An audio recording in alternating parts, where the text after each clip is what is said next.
नमस्कार विद्यार्थी मित्रांनो, कशा आहात आपण? आय होप सर्वजण आनंदित आहात, मजेत आहात. आज आपण या व्हिडिओमध्ये बघणार आहोत इयत्ता 8वीचा युनिट 3 मधील 3.2 द सॉन्ग ऑफ सॉंग्स हा जो पाठ आहे. या पाठातील वॉर्मिंग अप, मार्जिन क्वेश्चन आणि इंग्लिश वर्कशॉप यांची प्रश्न उत्तर आपण काय करणार आहोत तर समजून घेणार आहोत. थोडक्यात सांगायचं झाल्यास हा व्हिडिओ बघितल्यानंतर तुम्हाला काय होईल तर सर्व प्रश्न उत्तर तुमचे काय होतील तर या धड्याचे क्लिअर होऊन जातील. चॅनलला शेअर आणि सबस्क्राईब करायला विसरू नका. त्याचबरोबर काही लिंक्स तुम्हाला डिस्क्रिप्शनमध्ये दिलेले आहेत, ज्यामध्ये इयत्ता 8वीची या सर्व धड्यांची लिंक आहे. त्यानंतर ग्रामर आहे, इंग्लिश महत्त्वाचं, त्याची लिंक तुम्हाला तिथे दिलेली आहे. आणि द सॉन्ग ऑफ सॉंग या हा जो पाठ आहे या पाठाचे सुद्धा तुम्हाला काय दिली ते लिंक दिलेली आहे, त्यावर जाऊन तुम्ही पाठ अभ्यासू शकता. चला तर आता वेळ न गमावता सुरुवात करूया. द सॉन्ग ऑफ सॉंग्स या पाठाचं वॉर्मिंग अप, मार्जिन क्वेश्चन, त्याचबरोबर इंग्लिश वर्कशॉप यांचे प्रश्न उत्तर समजून घ्यायला.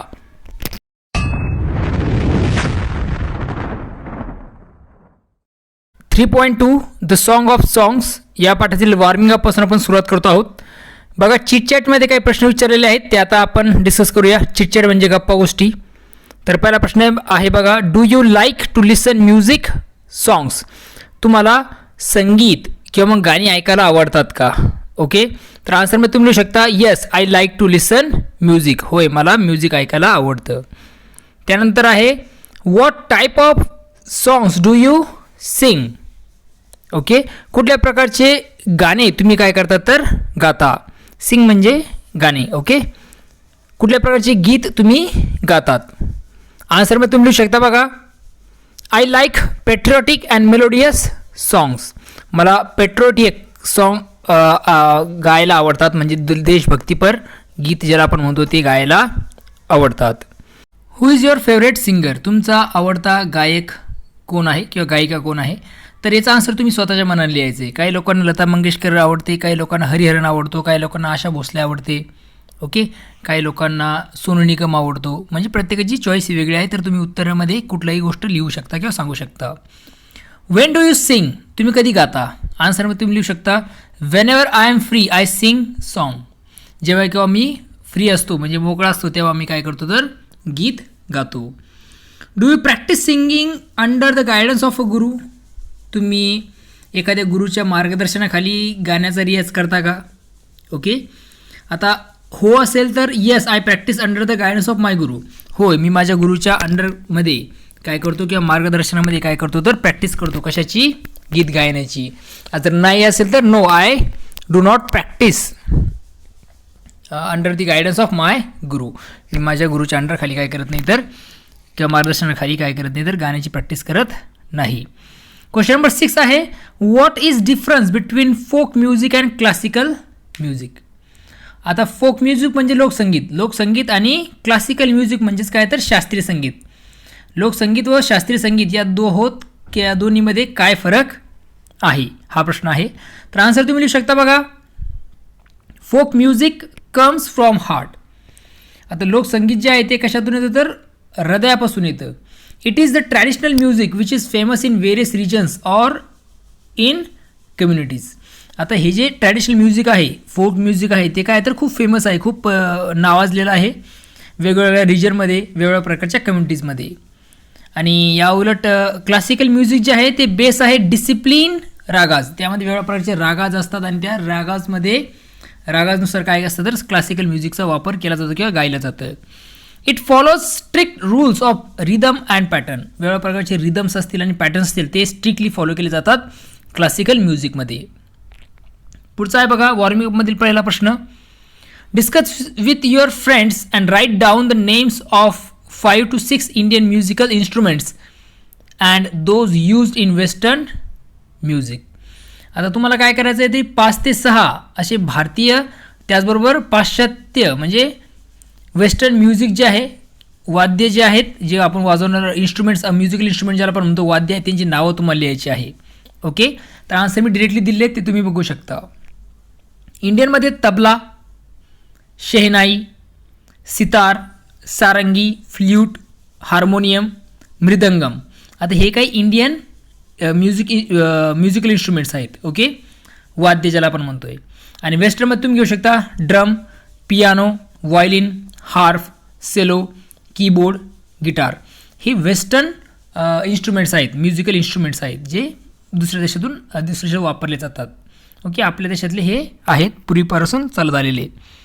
त्यानंतर आहे बघा सेकंड प्रश्न आहे बघा, काय दिला आहे तो, raag or raga is a music piece in Indian classical music which is sung or played in a fixed combination of 5 to 6 basic musical notes.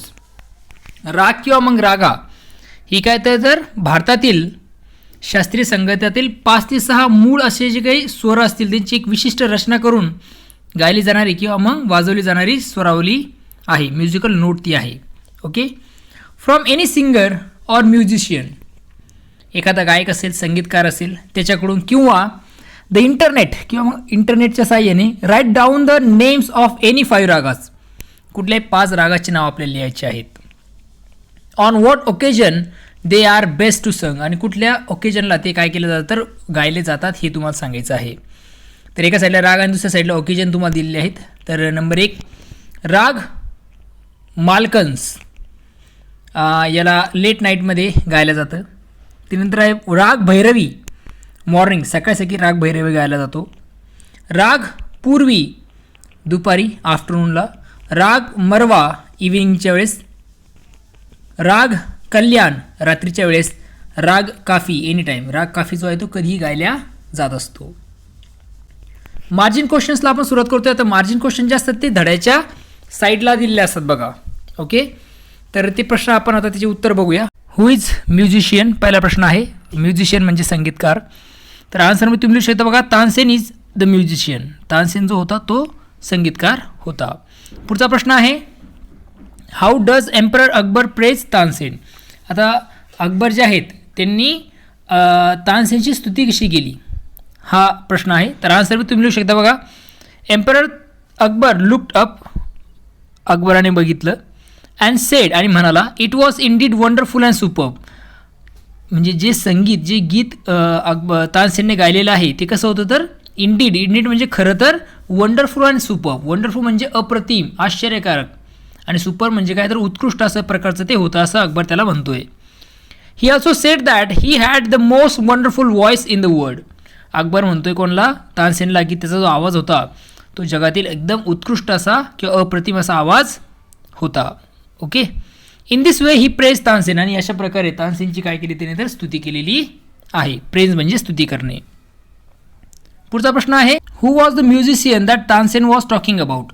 आता तानसेन कोणत्या संगीतकाराविषयी बोलत होता. तर आन्सर मी तुम्ही लिहू शकता बघा, Tansen was talking about his guru Sant Haridas. Tansen जो होता तो त्याच्या गुरु संत हरिदासबद्दल बोलत होता. पुढचा प्रश्न आहे, how was Akbar different from other rulers of that time. त्यावेळी किंवा तत्कालीन जे की राज्यकर्ते होते त्यापेक्षा अकबर कसा वेगळा होता. त्याचा आन्सर तुम्ही लिहू शकता बघा, Tansen told Akbar that his guru Sant Haridas would not come even if the emperor himself had समन हिम. तानसेन जे आहेत ते अकबरला सांगतात की त्याचे जे गुरु आहेत संत हरिदास ते काय करणार नाही तर येणार नाहीत, जरीही स्वतः एम्पररने म्हणजे सम्राटाने सुद्धा त्यांना बोलवलं तरी ते स्वतः येणार नाहीत. This reply might be enrage any other emperor. आणि हा जो रिप्लाय त्याला दिला तानसेनने, ओके, तर डेफिनेटली याच्यामुळे काय झालं असतं तर कुठल्याही एम्पररला म्हणजे कुठल्याही सम्राटाला काय आला असतं तर राग आला असता, संताप आला असता. इनरेज म्हणजे संतापणे किंवा रागावणे. But instead of getting angry Akbar told Tansen he would go to him himself. रागवण्याऐवजी अकबराने काय सांगितलं तानसेनला की he would go to him himself, तो स्वतः त्याच्याकडे जाईल. If you would take him to Sant Haridas. जर तानसेनने अकबराला नेलं संत हरिदासांकडे तर तो स्वतः तो जाईल. It shows his humbleness. यातून आपल्याला अकबराची नम्रता दिसून येते. हंबलनेस म्हणजे नम्रता. पुढचा प्रश्न आहे, why did Tansen make deliberate mistake. Okay, Tansen जो होता तो जाणीवपूर्वक, आता डेलिबरेट म्हणजे काय तर जाणीवपूर्वक, ओके, जाणून बुजून ज्याला आपण म्हणू शकतो, तानसेनने जाणून बुजून चुका का केल्यात हा प्रश्न याचा आहे. तर आन्सर तुम्ही लिहू शकता बघा, तानसेन मेड डेलिबरेट मिस्टेक. तानसेनने जाणीवपूर्वक चुका केल्यात, जाणून बुजून चुका केल्या. बिकॉज कारण when they reach to his guru Sant Haridas, जेव्हा ते संत हरिदासांकडे पोहोचले. संत हरिदास कोणाचे गुरु आहेत तर तानसेनचे गुरु आहेत. जेव्हा तेच संत हरिदासाकडे पोहोचले. His guru was not ready to sing. त्यावेळेस संत हरिदास हे गाण्यासंदर्भात कसे नव्हते तर रेडी नव्हते. Tansen tried to sing and made deliberate mistakes so that they could hear his guru singing. तानसेननी काय केलं तर गाण्याचा तो प्रयत्न करत होता आणि जाणीवपूर्वक तो चुका करत होता, जेणेकरून काय होईल तर गुरुला गावं लागेल आणि त्यांना गुरुचं सिंगिंग ऐकायला मिळेल. ओके, त्यासाठी त्यांनी जाणीवपूर्वक चुका केल्यात. What is the music that spread across the forest compare to. संपूर्ण जंगलात पसरलेल्या संगीताची कशाशी तुलना केलेली आहे. आन्सरमध्ये तुम्ही लिहू शकता बघा. The music that spread across the forest. जे संगीत काय झालेलं आहे तर जंगलामध्ये पसरलेलं आहे. Is compare to the first glimmer of dawn. Dawn म्हणजे पहाट. ओके, आणि ग्लिमर म्हणजे झगमगाट. जी सकाळची झगमगाट आहे त्यासोबत कम्पेअर केलं गेलं आहे. आणि त्या सकाळच्या झगमगाटीतील are the fragrance of jasmine. ज्याप्रमाणे जास्मिन ही जे फुल आहे त्याचा जो फ्रॅग्रन्स असतो, सुगंध असतो, सकाळी सकाळी येतो बघा पहाटे, त्यासोबत या संगीताची तुलना केलेली आपल्याला दिसून येते. हे त्याचा आन्सर तुम्ही लिहू शकता. What reason did Tansen give for his Guruji's outstanding music. आता गुरुजीज आउटस्टँडिंग म्युझिक. आउटस्टँडिंग म्हणजे अद्वितीय, म्हणजे जे की गुरुजीचं अद्वितीय असं संगीत आहे त्यामागील कारण हे तानसेनने काय सांगितलं आहे. तर आन्सरमध्ये तुम्ही लिहू शकता बघा. अकॉर्डिंग टू तानसेनच्या म्हणण्यानुसार his Guruji's music and voice is outstanding. त्याच्या गुरुजीचं जे संगीत आहे किंवा आवाज जो आहे तो कसा आहे तर आउटस्टँडिंग आहे, म्हणजे अद्वितीय असा आहे. He sings for one who is master of even Kings that is God. त्याचे गुरुजी जे आहेत ते देवासाठी गातात आणि देव काय तर सर्व राजांचा सुद्धा राजा आहे. So his music spring from the depth of his soul. त्यामुळे त्याचं संगीत जे आहे त्यांच्या गुरुजीचं ते कशातून येतं तर त्यांच्या हृदयापासून येतं. Free and unasked for. आणि ते फ्री आहे, मुक्त अशा स्वरूपाचं ते संगीत आहे. असं त्याचा आन्सर तुम्ही लिहू शकता. आता आपण येतो इंग्लिश वर्कशॉपकडे. इंग्लिश वर्कशॉपमधील पहिला प्रश्न आहे बघा. Frame your on sentences by using wonderful words or phrases.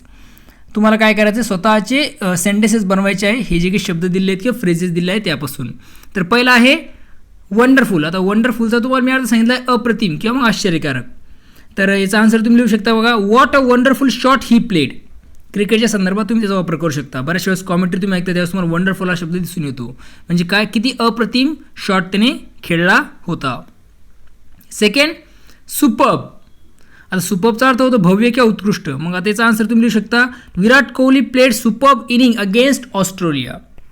उत्कृष्ट अशी तो काय केली त्यांनी खेळी केली होती. कशाविरुद्ध तर ऑस्ट्रेलियाच्या विरोधामध्ये. वेल, व्हेरी वेल. आता व्हेरी वेलचा अर्थ तुम्ही घेऊ शकता. त्याचा आन्सर तुम्ही लिहू शकता. Rajshree did very well in examination. Okay, राजश्रीने चांगलं मार्क घेतले आहेत.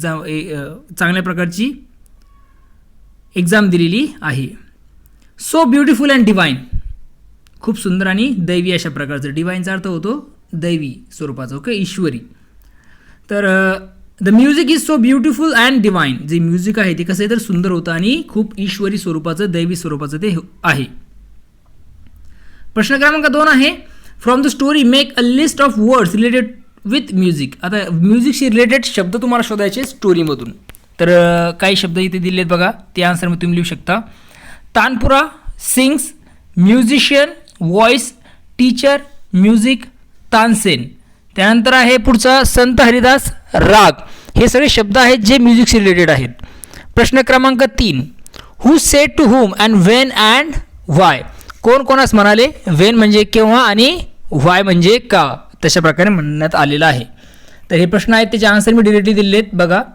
तर पहिलं आहे sentence. Then I must have him sing in my court. तर मी त्याला काय केलं पाहिजे, माझ्या कोर्टमध्ये बोलायला गाणं म्हणायला बोलवलं पाहिजे. तर आन्सरमध्ये तुम्ही शकता. कोण म्हटलंय वाक्य. अकबर, सम्राट अकबर म्हणला. हुम कोणाला म्हणला, तानसेनला. व्हेन आणि वाय का म्हणला आणि केव्हा म्हणला. When Tansen said someone sings better than him. जेव्हा तानसेन म्हणतो की त्याच्यापेक्षा कोणीतरी सुंदर गातं तेव्हा अकबर असं म्हटलं. पुढचा प्रश्न आहे. I shall go as a humble lover of music. मी तिथे जायला पाहिजे एक नम्र प्रेमी. कशाचा तर म्युझिक, संगीताचा एक प्रेमी म्हणून मी तिथे जाणार. अशा प्रकारे कोण म्हटलं, कोणास म्हटलं. तर अकबर म्हटला कोणाला, हुम म्हणजे तानसेनला म्हटला. व्हेन कधी म्हटला आणि व्हाय का म्हटला तर Wien Tansen told Akbar that he would not come even if Akbar emperor समन हिम. समन म्हणजे काय, बोलवणे. ओके, जेव्हा तानसेन म्हणला अकबराला की ही वुड नॉट कम म्हणजे त्याचे जे गुरु आहेत ते काय येणार नाही, होणार नाही, इथे येणार नाही गाण्यासाठी. इवन इफ एम्परर समन हिम, जरीही त्याला राजाने बोलवलं तरीही, सम्राटाने बोलवलं तरीही. पुढचं आहे what had happen to you, काय झालं आहे तुला. तर हे म्हटले संत हरिदास म्हटलेत कोणला, तानसेनला. आणि केव्हा म्हटलेत ते, Wien Tansen made a deliberate mistake, जेव्हा तानसेन काय करत होते, डेलिबरेट म्हणजे जाणीवपूर्वक चुका करत होते, त्यावेळेस संत हरिदास त्याला म्हणाले. पुढचा प्रश्न आहे how can I expect my music to be so beautiful and divine. How can I expect my music to be so beautiful and divine, जे माझं जे म्युझिक आहे ते कशा प्रकारे मी आशा करू शकतो की ते सुंदर असेल, ब्युटिफुल असेल किंवा ईश्वरी असेल. तर हे म्हटले कोण, तानसेन म्हटलेत कोणला, तर अकबराला ते म्हटले. केव्हा म्हटले अकबराला, जेव्हा जेव्हा अकबरने विचारलं कोणला, Y he could not Singh like his गुरु, की तो त्याच्या गुरुसारखं काबर गाऊ शकत नाही, त्यावेळेस तानसेनने हे अकबराला म्हटलं होतं. ओके, प्रश्न क्रमांक 4 आहे match the sentences with their types. Sentences तुम्हाला मॅच करायचे त्याच्या टाईपसोबत. आता पहिला आहे व्हॉट हॅपन टू यू. आता हा जो आहे सेंटेन्स आहे इंटॉर्गेटिव्ह सेंटेन्स आहे. आता हे इंटॉर्गेटिव्ह सेंटेन्स काय आहे, एक्सक्लेमेटरी सेंटेन्स काय आहे, स्टेटमेंट काय आहे, इम्परेटिव्ह म्हणजे काय, निगेटिव्ह म्हणजे काय, यावर मी ग्रामरचे स्पेशल व्हिडिओ बनवले आहेत. त्यावर जाऊन तुम्ही काय करू शकता, हे सर्व व्हिडिओ समजून घेऊ शकता. आणि एक्सक्लेमेटरी सेंटेन्स कसं ओळखायचं, इंटॉर्गेटिव्ह सेंटेन्स कसं ओळखायचं, स्टेटमेंट कसं ओळखायचं, म्हणजे असर्टिव्ह सेंटेन्स कसं ओळखायचा, इम्परेटिव्ह कसं ओळखायचं, हे सगळं तुम्हाला त्यामध्ये क्लिअर होऊन जाईल. त्यामुळे ग्रामरची लिंक तुम्हाला डिस्क्रिप्शनमध्ये दिली आहे, त्यावर जाऊन तुम्ही ग्रामर चांगल्या प्रकारे समजून घेऊ शकता. ओके, तर तुम्ही जसं टाकलं समजा assertive sentence by Subodh Jadhav, तरीही तुमच्यासमोर असर्टिव्ह सेंटेन्सवर व्हिडिओ येऊन जाईल. ओके, तर पहिला जो सेंटेन्स आहे तो असणार आहे इंटॉर्गेटिव्ह सेंटेन्स. आता इथं आन्सर मी डिरेक्टली दिले आहेत बघा. इंटॉर्गेटिव्ह सेंटेन्स म्हणजे प्रश्नार्थक वाक्य. पुढचं आहे I am long past the age for singing. आता हे जे आहे ते असर्टिव्ह सेंटेन्स आहे. आता हे कसं ओळखायचं त्यासाठी तुम्हाला ते व्हिडिओ बघावे लागतील ग्रामरचे. वंडरफुल हे आहे एक्सक्लेमेटरी सेंटेन्स. ओके, त्यानंतर नो, नॉट इवन, देन हे आहे निगेटिव्ह सेंटेन्स. पुढचं आहे टेक मी टू हिम, हे आहे इम्परेटिव्ह सेंटेन्स. हे त्याचे आन्सर तुम्ही लिहू शकता. क्वेश्चन नंबर 5 आहे make as many words as you can from the word. आता एक वर्ड दिलेला आहे एक्झॅस्पिरेटेड म्हणजे संतापणे किंवा भडकणे, रागावणे. त्याच्यापासून या शब्दामध्ये जे काही लेटर दिले त्या लेटरपासून तुम्हाला जास्तीत जास्त शब्द बनवायचे आहेत. तर एक्झॅस्पिरेटेडचा तुम्ही बनवू शकता बघा. पहिला शब्द तुम्ही बनवू शकता सेपरेट. सगळे शब्द जे वर्ड्स जे काही लेटर्स आहेत ते या वर्डशी बिलॉंग्स करतात. Spare, rate, read, spread, sea, eat, ear, rat हे शब्द काही तुम्ही लिहू शकता. ओके, याच्या व्यतिरिक्त तुम्हाला आणखीन हे शब्द तुम्ही बनवू शकता तुमच्या मनाने. पुढचं आहे write T for true. T लिहायचं तुम्हाला ट्रू सत्यासाठी. दिलेले वाक्य जे आहेत ते सत्य असतील तर टी लिहा ट्रूसाठी.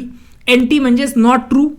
CNS म्हणजेच कॅन नॉट से म्हणजे सांगू शकत नाही.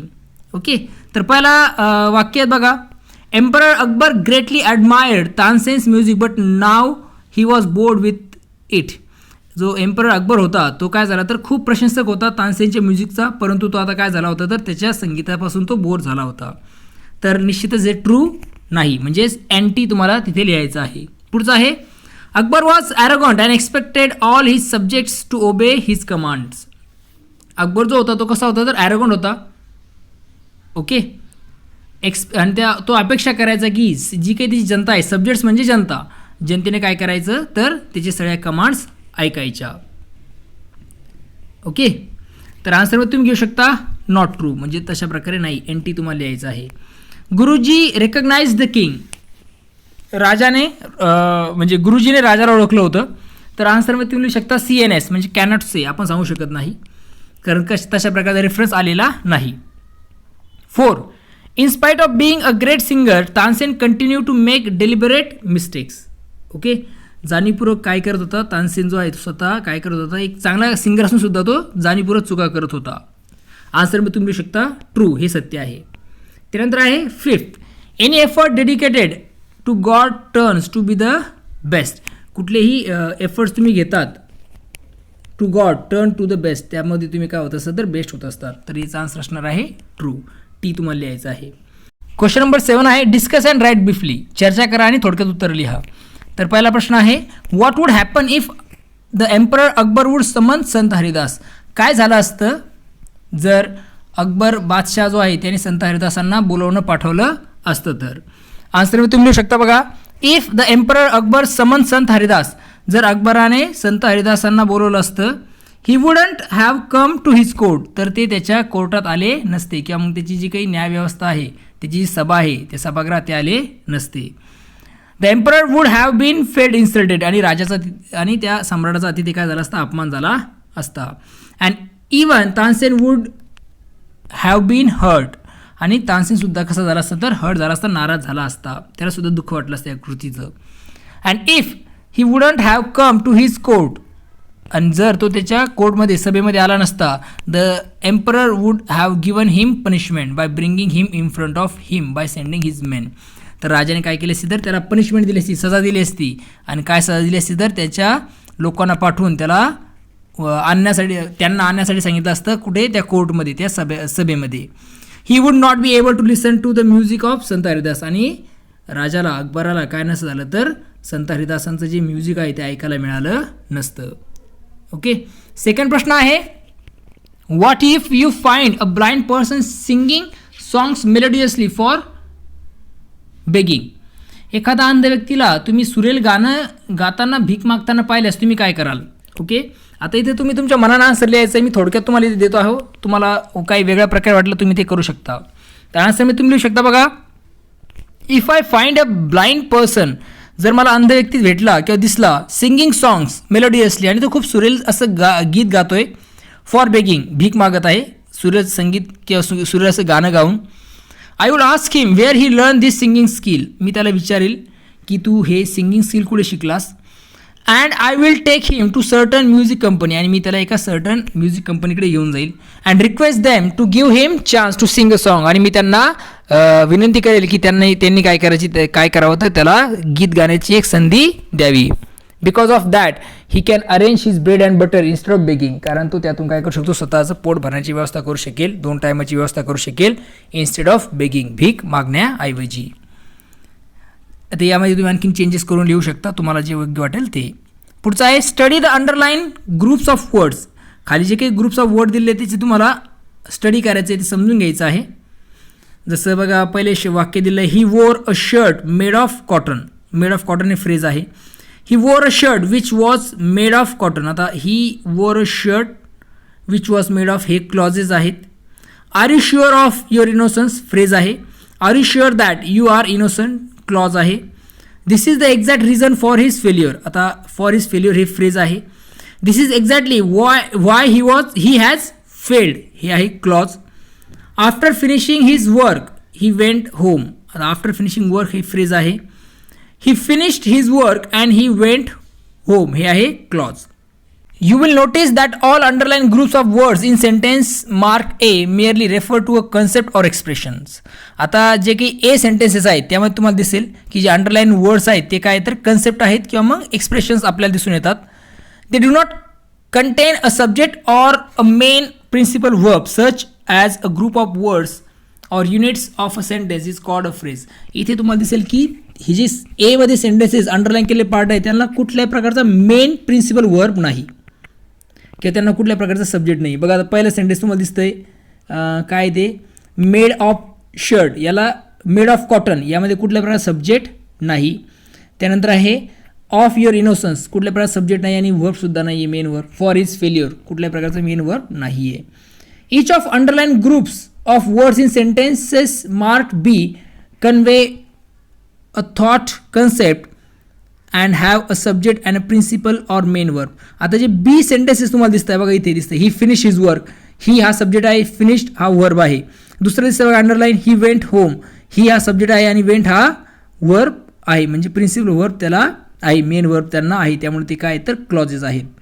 दिस इज एक्झॅक्टली दिस हे सब्जेक्ट आहे, इज हे वर्ब आहे, ही हे सब्जेक्ट आहे आणि फेल्ड हे वर्ब आहे. तर अशा प्रकारे तुम्हाला इथे दिसून येईल.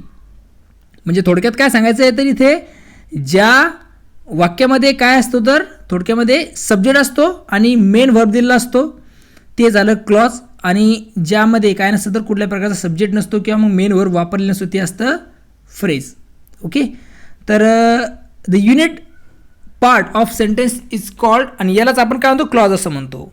आता खाली काही प्रश्न दिलेले आहेत ते तुम्हाला शोधायचे, त्याचे आन्सर तुम्हाला द्यायचे आहेत. Say whether the underline are phrases or clauses. आता जे अंडरलाईन पार्ट केलेला आहे या प्रश्नांमध्ये तो क्लॉज आहे की फ्रेज आहे तुम्हाला ओळखायचं आहे. आय होप तुम्हाला क्लॉज आणि फ्रेजमधला फरक कळालेला आहे.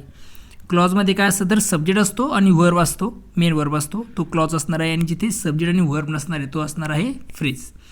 फ्रेज आणि क्लॉजवर सुद्धा मी स्पेशल व्हिडिओ बनवला आहे, त्यावर जाऊन तुम्ही चांगल्या प्रकारे आणखी समजून घेऊ शकता. ओके, तर बघा, the musician laid his tanpura on the carpet. आता ऑन द कार्पेटमध्ये तुम्हाला सब्जेक्ट दिसणार नाही, वर्बसुद्धा नाही, त्यामुळे ते काय आहे फ्रेज आहे. There is someone who sings far better. आता इथे देअर हे सब्जेक्ट आहे आणि इज हा वर्ब आहे, त्यामुळे हे क्लॉज आहे.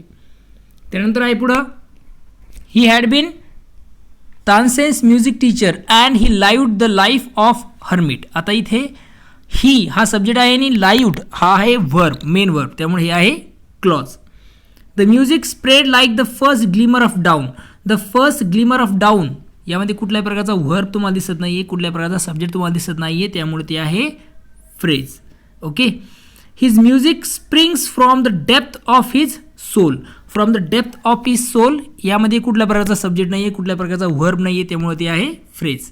Fifth, as they walked back the emperor suddenly broke the silence. The emperor हे सब्जेक्ट आहे आणि ब्रोक हे आहे वर्ब, त्यामुळे हा आहे क्लॉज. हे त्याचे आन्सर तुम्ही लिहू शकता. ओके, आय होप तुम्हाला त्या प्रश्नाचे उत्तर समजलेले आहेत. पुन्हा एकदा सांगतो, फ्रेज आणि क्लॉजवर मी स्पेशल व्हिडिओ बनवले आहेत, त्यावर जाऊन तुम्ही अभ्यासू शकता, लिंक डिस्क्रिप्शनमध्ये दिलेले आहेत. Number 9, divide the class into 2 groups. Teacher divide the story into 2 parts. शिक्षक काय करतील तर वर्गाचे 2 गट करतील आणि स्टोरीला 2 भागात डिस्ट्रीब्यूट करतील किंवा मग डिवाइड करतील. Each group should be allotted 1 part. आणि प्रत्येक ग्रुपला 1 पार्ट असणार आहे. To be converted to a play skit format. ही जी स्टोरी आहे तिला प्लेमध्ये किंवा मग एका स्किटमध्ये कन्वर्ट करण्यासाठी. Combine the 2 parts. 2 part combine करा. Such that the entire story is converted to a play. आणि त्यामुळे काय होईल, तो पूर्ण स्टोरी आहे ती काय होईल तर कन्वर्ट होईल कशामध्ये तर प्लेमध्ये. Also give a suitable title. आणि त्यानंतर त्याला काय करा तर एक सुटेबल टायटल द्या. Present the play in your class. आणि जो प्ले आहे तो तुमच्या क्लासमध्ये प्रेझेंट करा. आता ही क्लासरूम ॲक्टिव्हिटी आहे, ही शिक्षक तुमची काय करून घेतील वर्गामध्ये कंप्लीट करून घेतील.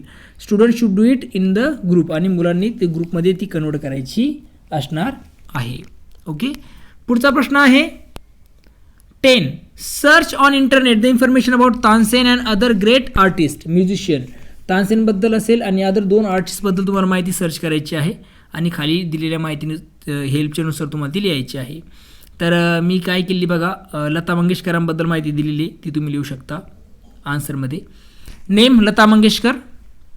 Place of birth Indore Madhya Pradesh. आता सध्याचं मध्य प्रदेश, त्यावेळेस ते ब्रिटिश प्रोव्हिन्सीमध्ये होतं, सेंट्रल प्रोव्हिन्सीमध्ये. तर इंदोरमध्ये त्यांचा जन्म झाला. म्युझिक, आर्ट, सिंगर त्या आहेत. अवॉर्ड आणि ऑनर्स, कुठल्या प्रकारचे सन्मान आणि अवॉर्ड्स त्यांना मिळाले तर भारतरत्न, भारतातील सर्वात मोठा बहुमान. पद्मश्री, पद्मभूषण, पंडित पद्मविभूषण. Okay, Dadasaheb Phalke award. त्यानंतर मेनी मोर, बरेचसे आणखीन असे अवॉर्ड्स त्यांना मिळाले. हरिहरन जे आहेत ते सुद्धा सिंगर आहेत. त्यांचा जन्म तिरुअनंतपुरम इथे झाला. क्लासिकल म्युझिक, डिवोशनल सॉंग्स त्यांनी गायलेत. प्लेबॅक सिंगर म्हणून त्यांनी काम केलं आहे. अवॉर्ड्स त्यांना मिळालेत पद्मश्री आणि नॅशनल अवॉर्ड. खूप छान असं त्यांचा आवाज आहे. तर हे अवॉर्ड्स त्यांना मिळालेले आपल्याला दिसून येतात. इथे आपला द सॉन्ग ऑफ सॉंग्स हा जो लेसन आहे त्या लेसनचे प्रश्न उत्तरं, मार्जिन क्वेश्चन्स, त्याचबरोबर वॉर्मिंग अप यांचे प्रश्न उत्तर आपले काय होऊन जातात, संपून जातात. आय होप तुम्हाला सर्वांना या धड्याचे प्रश्न उत्तरं समजलेले असतील. काही अडचण असेल तर मला निश्चित कमेंट सेक्शनमध्ये कळवायला विसरू नका. चॅनलला शेअर आणि सबस्क्राईब करा. शेअर का बरं करा की तुमच्या मित्रांपर्यंत सुद्धा व्हिडिओ पोहोचेल आणि त्यांनासुद्धा प्रश्नाची उत्तर कशी आली हे चांगल्या प्रकारे समजून जातील. ओके, चला तर पुन्हा भेटूया नवीन व्हिडिओमध्ये. बघत राहा सुबोध जाधव इंग्लिश सोल्युशन हे आपलं यूट्यूब चॅनल. तोपर्यंत थँक्यू अँड टेक केअर.